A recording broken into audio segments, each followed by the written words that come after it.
Mwiriwe neza, ni igira neza IVCO Professionals. Nkaba mbahaye ikaze ku kiganiro cyacu tugiye gukora uyu munsi. By'umwihariko kandi ndongera mbanze mereza ikaze abantu bashyashya kuri iyi channel ya The Professionals, aho tubagezaho inyigisho zitandukanye, by'umwihariko twibanda kuri network marketing business. So aho tugenda tunabahereza inyigisho kandi mu rurimi rw'ikinyarwanda kugira ngo tubashe kurushaho kugira ubumenyi bwadufasha kuzamura business yacu ya network marketing ku rundi rwego. Uyu munsi rero nabateguriye topic nziza cyane, topic ivuga ngo have a big why, cyangwa se kugira impamvu ikomeye cyane igupushinga, igutera gukora business ya network marketing yawe. Aho turaza kureba mu byiciro byinshi bitandukanye, ariko turareba cyane ku byiciro bitatu by'ingenzi. Turaza kureba kugira intego cyangwa se have a goals, turaza no kureba kugira dreams, kugira inzozi, ndetse tuze no kureba kugira vision. Rero ibyo byiciro uko ari bitatu byose turaza kubireba bikubiye muri icyo kintu kivuga ngo have a big why.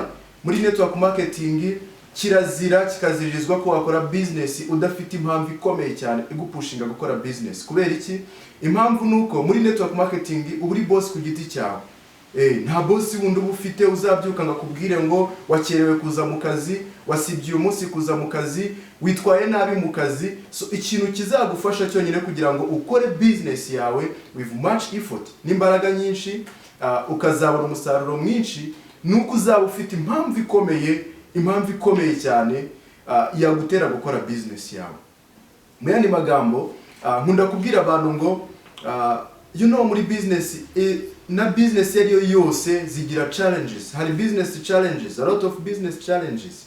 Ariko ikintu gituma abantu bakomeza gukora muri business nuko bareba bakareba impamvu iri kubatera gukora business na challenge bahuye nayo mu rugendo ishobora kuba yakabaye bahagarika gukora business, bakabishyira ku munzani, bakaza gusanga ya mpamvu igutera gukora business iremereye cyane kurusha za challenges zizagutera guhagarika business. Rero nawe ukeneye creating impamvu iri strong, impamvu ikomeye cyane yaje gutera buri gihe gukora business no matter the challenges. Niyo haza challenges iyo ariyo yose uko yabikomeye uko ariko kose, ku buryo uzajya yishyira ku munzani ukabona ya mpamvu still iracyari the big why, iracyari ikomeye cyane kuruta uburemere bwa za challenges zindi zose waba unyuramo. Rero ukeneye kugira impamvu, maybe say impamvu wenda igutera gukora business n'ubuzima ubayemo uyu munsi. Ubuzima ubayemo uyu munsi ntabwo bwishimiye. Ukuryama, aho wiga cyangwa se nimba uri umubyeyi aho abana bawe biga bagenda nta minerivare, buri gihe ari amadeni ibiki, cyangwa se ubuzima wakuriyemo ntiwifuza ko abana bawe bazabukuriramo. Hari imodoka se y'inzozi zawe wumva ushaka kugira mu buzima bwawe, hari inzu y'inzozi zawe wumva ushaka kugira mu buzima bwawe, hari company runaka, hari uruganda runaka se ushaka kuzacreatinga on your own, hari ibintu ukunda, hari igihe ushobora gusanga hari abantu baba bakunda wenda ibindi bintu bitandukanye, imishinga itandukanye, ariko ugasanga nta capital ufite. Uri muri network marketing kugira ngo just numara kugira capital iremereye cyane uzakora ibya bintu by'inzozi zawe, kugira hotel se, kugira studio zirenze, kuzagira stade. Hari abantu bafite inzozi zigari nk'izo ngizo, ariko udafite big why, udafite impamvu ikomeye, biragoye cyane yuko wakora business ya network marketing ngo uzagere ku gasongero, kuko uzahura n'abacanege benshi. Ibyo nabyo tuzabireba muri izindi training. Uzahura na challenges nyinshi cyane zishobora gutuma uhita stopa business uramutse udafite big why. So tugiye gutangira tureba vision ni iki, kugira dreams ni iki, tuze no gusoreza mu kureba ngo ese kugira goals ibyo biba bimeze bite. So vision mbere na mbere, vision ni icyerekezo, bisobanura icyerekezo. Icyerekezo rero ntabwo kiba icyerekezo ari uko ari cy'umuntu umwe. Bishatse kuvuga ngo nivuga kuri vision, if you are a leader, nimba uri mu leader, nimba uri mu upline, gitureba cyane ku bantu ufite. Reba kuri team yawe, reba kuri groupe yawe, reba kuri business yawe muri rusange, urebe ni ikihe cyerekezo uhereza business yawe mu myaka 50 iri imbere, mu myaka 30 iri imbere, mu myaka 20 iri imbere, mu myaka 10 iri imbere. Kugira icyerekezo bishobora gufata igihe kinini. Apana icyerekezo ntabwo wapfa kuvuga ngo mfite icyerekezo cyo mu mwaka umwe, imyaka 2, izo twazita goals. Imyaka 5 izo twazita goals. Ariko ushobora kugira icyerekezo ukareba mu myaka 30 iri imbere, ni ikihe cyerekezo urimo urareberamo abantu bawe. Ese mu myaka wenda 10, 20, guhera ku 10 nibura kuzamura, ugashyiraho icyerekezo team yawe ugomba gukoreramo, ugashyiraho icyerekezo organization yawe ishobora gukoreramo, ukavuga ati nahangaha twifuza kuzaba turi, dushaka kuzaba twarafashije abantu aba naba kugera kuri ibi n'ibi ngibi, ese dushaka kuzaba twarakoze impact muri societe yaba mu Rwanda cyangwa se ku isi hose ingana gutya na gutya muri timu yanjye. Icyo ni icyerekezo umurida wese aba agomba gushyiraho. Ese wowe n'abantu bawe urabaganisha he nk'umuyobozi wa timu uhagarariye? Niwe uri kuganisha abantu bawe mu myaka 10 iri imbere, mu myaka 20 iri imbere, mu myaka 30 iri imbere? Aho ngaho tuba turi kuvuga ku kintu cyitwa vision. Nimba uri umuyobozi, nimba uri mu upline, nimba uri umurida, should have a vision. Keneye kuba waba ufite icyerekezo ujyanishamo abantu bawe. So ikindi nakubwira ko abantu bazagukurikira kubera icyerekezo cyawe ufite, ariko nuramuka ubuze leadership skills, imiyoborere myiza, abagukurikiye bose bashobora kuzakuvaho. So nubwo ugira vision ariko ukeneye no kuba driven, umuntu uko ukorera kuri cya cyerekezo, ukabereka ko kuko icyerekezo wabahaye usettingaho n'imiyoborere yawe kuko ari ibintu biganisha kuri cya cyerekezo, ku buryo nta confusion babigiraho. Then second, turaza kureba kuri dreams. Dreams ni ubuzima uba wumva wabamo mu gihe amafaranga yaba atari ikibazo. Bivuze ngo mu gusettinga dreams nta limit ibamo. Dream board ni ukuvuga ngo ese niyihe modoka nagendamo mu gihe amafaranga yaba atari ikibazo ku buzima bwanjye? Niyihe modoka nagendamo? Ese ni modoka zingahe zaba ziparitse mu rugo iwanjye? Maybe haba haparitse imodoka 5, iyanjye, ya madamu, y'abana, y'umukozi, you never know. Ntabwo mbizi. Ushobora kumbwira imodoka wumva wajya ugendamo igihe ikibazo cy'amafaranga cyaba kitakiri mu buzima bwawe. Ukanahita utekereza ngo niyihe nzu naba ntuyemo n'umuryango wanjye mu gihe amafaranga yaba atari ikibazo ku buzima bwanjye? Niyihe nzu naba ntuyemo? Either se yaba ari inzu wenda yubatse ku butaka bungana hectare, yaba ari inzu igeretse 5, yaba ari inzu ifite piscine nini cyane, ifite ikibuga cya football cyangwa cya basketball cyangwa se cya volleyball. Inzu waturamo igihe amafaranga yaba atari ikibazo mu buzima bwawe. Haba harimo gym, haba harimo sauna, haba harimo everything. Tekereza neza uvuge ngo ndamutse amafaranga atakiri ikibazo mu buzima bwanjye, niyihe nzu naturamo? That's what we call dream house. Then ukanatekereza se mu gihe amafaranga aba atari ikibazo mu buzima bwanjye, niyihe mishinga naba mfite? Enda naba mfite commercial buildings, inzu z'ubucuruzi ndende cyane, zigeretse inshuro wenda 30, 40 ingahe se. Hari igihe naba mfite se wenda ama apartment, mfite umujyi runaka wenda ari uwanjye wose wuzuyemo inzu nka 40 ingahe cyangwa 140 ingahe, ari amazu ageretse. Hari igihe naba mfite se wenda n'urugero ya stadium nkuko nagiye bitangaho ingero no bwa mbere. Bya bintu byose wumva urota. Naba mfite amato se wenda yambutse ibintu abivana mu bihugu bimwe bijyana mu bindi yambukiranya inyanja. Ugomba gusettinga ibintu uvuga ngo ubuzima bwanjye bwawe umeze gute mu gihe amafaranga yaba atari ikibazo. Ibyo nibyo twita dream board. Rero dreams bakakubwira ngo zigomba kuba inzozi ngari. You have to dream big. Impamvu bakubwira ko ugomba kurota binini cyangwa se kurota bigari, nuko ushobora kurota bike ejo wabigeraho ugatangira kwirara ukumva ko wagezeyo, kandi nyamara igihe umuntu wese atarava muri ubu buzima, uba ukwiye gukora ufite indoto, ukwiye guhora ufite inzozi. Muri Bible ho baranabivuga, bakavuga ngo ubwoko budafite inzozi, budafite icyerekezo bukwiye no kurimbuka. Umuntu rero ubaho buri gihe adafite icyerekezo, adafite izindi nzozi aharanira, yaba kimaze iki ku isi? Ikintu kigaragaza ko ugikeneye kuba ku isi nuko hari ibintu ukomeza guharanira bizatuma usiga isi ari nziza kuruta uko wayisanze. Ibyo nta bindi rero, kubaka amazu meza, gutwara amamodoka meza, kubaho mu buzima bwiza, ni bimwe mu bizatuma usiga isi neza kuruta uko wayisanze. Ese nzafasha abantu bangana iki? Nazashyiraho ikigo cy'imfubyi, nzashyiraho ikigo se wenda umushinga runaka urihira abatishoboye. Nabaho mu buzima bumeze gute amafaranga aba atari ikibazo kuri njyewe? Naba mfite saving ingana gute? Na traveling mu bihugu bingana bite? That's what we call dreams. Ukeneye kugira rero icyo bita dreams, inzozi, ukazandika, bana kuzigira mu mutwe. Iyo ufite mu mutwe gusa biba ari ibyifuzo, ntabwo ari inzozi. Then twihute tugere ku gice cya gatatu cyitwa kugira goals. Goals rero ndagushishikariza ari muri network marketing kugira goals ziri muri ibi byiciro bitatu. Hari goals tukwita 5 years goals, intego nibura z'imyaka 5. Ese wibona uri hehe mu myaka 5 igihe utangiye network marketing career? Ese uzabugenda mu modoka imeze gute? Ushobora kuba itari dream car ariko hari nka first car, second car uzaba waramaze kugura. ese wibona uzaba uri mu nzu imeze gute? Ushobora kuzaba utaragera muri dream house ariko I hope kutazaba ugikodesha. Ese uzaba uba mu nzu imeze gute? Ese nyuma y'imyaka 5 uzaba waratembere mu yihe migi? Wenda si imigi yose wumva wifuza mu buzima bwawe, ariko hari ahantu ushobora kuzaba waramaze gutangira gutravelinga. Ibyo rero ushobora kubisetinga ukavuga ati se mu bijyanye na business nzamaze kubaka team ingana gute? Volume, team volume nzamaze kugira ibihumbi bingana gute by'abantu muri organization yanjye? Ese nzaba maze kugira abantu bangaye nafashije kuba abakara chiva, kugira imodoka, kugira amazu, gutera imbere, kugira amaranka akomeye? Ese muri company yanjye ni yihe ranka nzaba maze kugeraho muri iyo myaka 5? Ukeneye gusetinga ibyo bintu bitandukanye mu ntego zawe z'imyaka 5.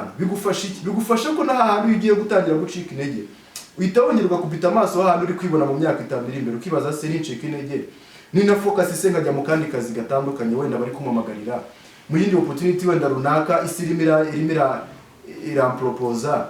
Ese nabyo biranyizeza neza ko kuko nzaba mu myaka 5 iri imbere bwa buzima nabonaga muri network marketing career nzaba ngezeho? Nindamuka nta focus nkajya muri biriya bindi, mu myaka 5 nzaba ndi kubaho buriya buzima? Ibyo nge byagiye bimfasha, nawe ndabizi neza ko byagufasha. Then tuvuye ku ntego z'imyaka 5 turareba intego z'umwaka. Intego z'umwaka ni ingenzi cyane. Igihe cyose turi mu mpera z'umwaka it's better ko usetting intego z'umwaka ukurikiyeho, cyangwa se mu gihe turi mu ntangiriro nk'uku nguku ukwiye gusetting intego z'umwaka ukaba uzi ko uri gukorera mu ntego runaka, kubera ko kwinjira mu mwaka utazi ikintu ushakamo bakunda kuvuga ngo utazi icyo ashaka afata icyo abonye, utazi yajya ahageze hose yibwira ko ageze iyo yajyaga. Ariko icyo nakubwira iyo uzi ahantu uri bujye, uzi destination yawe, biragoye cyane ko wata umwanya watakaza umwanya mo hagati mu rugendo. Biragusaba ngo ugire intego. Nta wundi boss dufite uretse intego zawe. Buri munsi nizo zajya zikwibutsa ngo byuka, wakerewe kubyuka, watinze mu buriri kubera ko hari intego runaka ufite.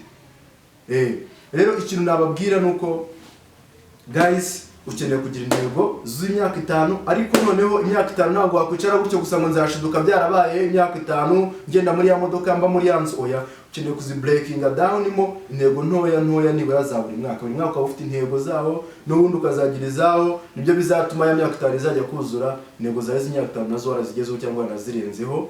Rero izo umwaka ukeneye kuzigira. Mu kiganiro gikurikiyeho nzabereka nizihe ntego umuntu w'umwaka umwe gusubira hasi yase umuntu gitangira business tararenza umwaka umwe wenda kugeza ku myaka 2, intego zibanza bagomba kubanza guheraho gusetinga.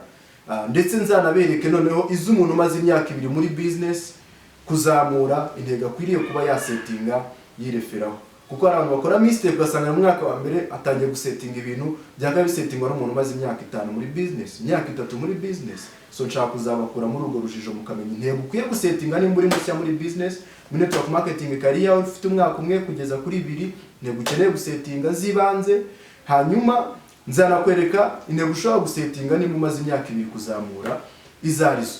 Hanyuma icyo nakubwira mu gihe uri gusetinga intego nizo umwaka ntabwo biba bihagije, ukeneye gusetingamo n'izibihembwe ukamenya ngo noneho umwaka ni munini yego kuva mu kwa mbere kugeza mu kwa 12 ntabwo wagucara gusa ngo uvuge ngo mu kwa 12 nzana narageze ku ntego zanjye. Oya, ubu ukeneye no gusetinga iz'igihembwe ukavuga ati igihembwe cya mbere nzaba nageze kuri ibi muri za ntego z'umwaka, ariko mu gihembwe cya mbere ngomba guhera kuri ibi, mu gihembwe cya kabiri nzaba ndi gukora kuri ibi, mu cya gatatu nzaba ndi gukora muri ibi. Ukajya unakora evaluation buri ku igihembwe kirangiye, noneho byava no ku gihembwe ukaba wanasetinga n'intego za buri kwezi ukavuga ati ukwezi kwa mbere nzaba ndi gukora kuri ibi, kwa kabiri nzakora kuri ibi, ugakora muri ubwo buryo intego zawe biroroshye ko wazigeraho. Rero bonus ku kintu utagomba kwibagirwa kuri goals cyangwa se mu gihe uri gusetinga intego, cyambere no kuzandika bana kumva ko uzifite mu mutwe. Aravuga ati ngiye muri uyu mwaka mfite intego yo kugira timu nini.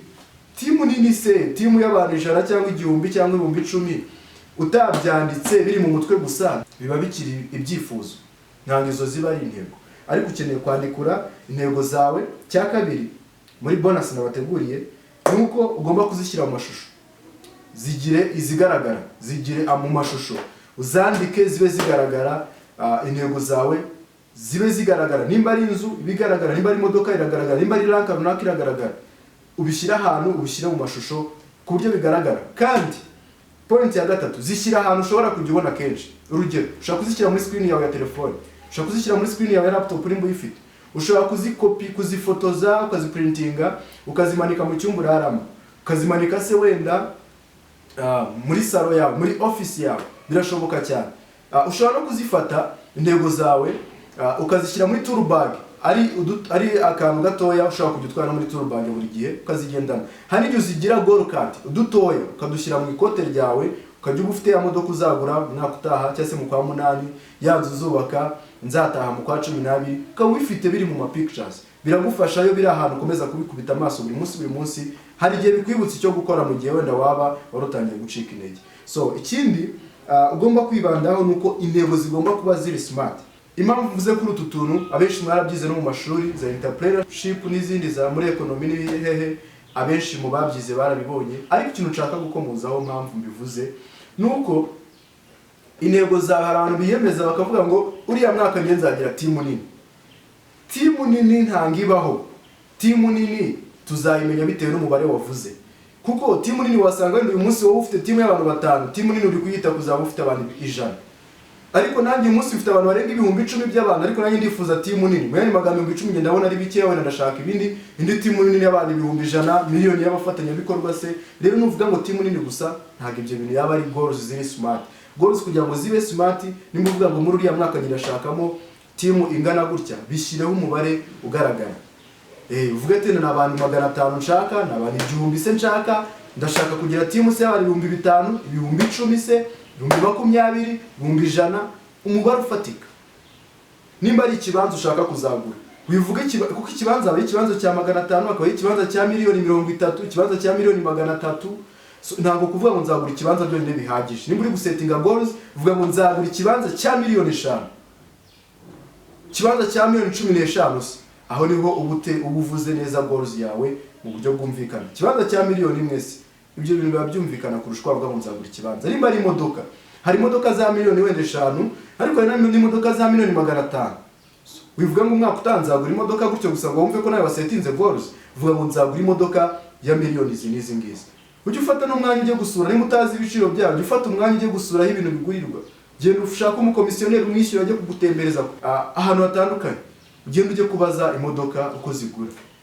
Bizagufasha kumenya no kusettinga ibiciro, uvuga ati ndashaka imodoka iyi niyi igura ya naya ngaya, nzayigura itariki iyi. Ubwo buryo no gukora muri ubwo buryo gasetting intego, ariko wibanze kuri ikintu cya smart. Ko goals zigomba kuba ziri smart, uzasetting intego nziza kandi bizakorohera cyane no kuzigeraho kugihe wiyemeje. Ndabashimiye cyane, nizere ko muri iyi video mwigiyemo buryo wagira vision. Nimba uri muri mu upline, ufite abantu runaka ukeneye gusettinga icyerekezo abantu bawe uri kubaganishamo imyaka 10 iri imbere, imyaka 20, 30, 50 iri imbere, ukeneye kugira icyerekezo. Hanyuma nimba kandi you personally waba uri umurida mukuru maze igihe kinini muri business ya network marketing cyangwa se ukinatangira, ndagushishikariza kugira icyo bita dream board. Dream board ikintu izagufasha nuko na cyagiye intego ntoya zo wamaze kuzigeraho uzakomeza ubone ari nk'agatonyanga mu nyanja, kubera ko ibyo warose byo ni bigari kuruta intego waba ufite. Nk'urugero nkanjye intego natangiranye nyinshi namaze kuzigeraho: imodoka, inzu, ibiki, gutembera hafi hano, gukorera amafaranga runaka wenda yamfasha mu buzima bwanjye bwa buri munsi, nabigezeho. Uribaza ngo iyo nza kuba ntaranatekereje kuri dream board, nakaye munsi naramaze kwirara ntakiri gukora, narageretse akaguru ku kandi. Ariko kubera ko dreams zanjye ari ngari, iyo ndebye goals yego nkabona nazigezeho, mpita mvuga ati yego nazigezeho, ariko inzozi zanjye zo ntabwo ndazigeraho, bikanaka gukomeza gupushinga imbere muri business yanjye. Ikindi goals nazo nizeye ko mwazigiyemo muri iyi video, buryo ugomba kugira goals z'imyaka 5, iz'umwaka umwe, iz'igihembwe, iz'ukwezi, kandi ukajya ugira goals buri gihe wazishyize no mu mashusho.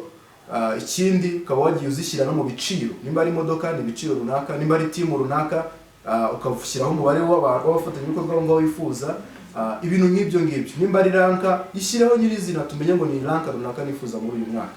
So ndabashimiye cyane, nizere ko tugiye gukora goals zacu. Nimba twari twarazikoze nabi tukongera tukazikora neza, nizere ko tugiye gukora dreams zacu, kuba bari barazikoze nabi tukazikora neza. Nizere ko tugiye gukora vision yacu na team yacu n'abantu bacu, mbese nimba twari twanabikoze nabi tukabikora neza. Ikindi nizere neza yuko tugiye no gufasha abafatanyabikorwa bacu kugira ngo nabo babisettinge neza.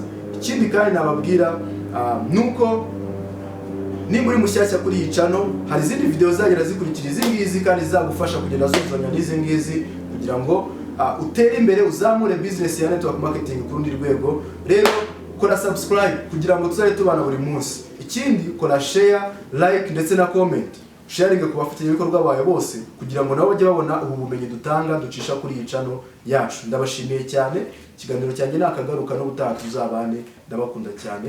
Ciao ciao.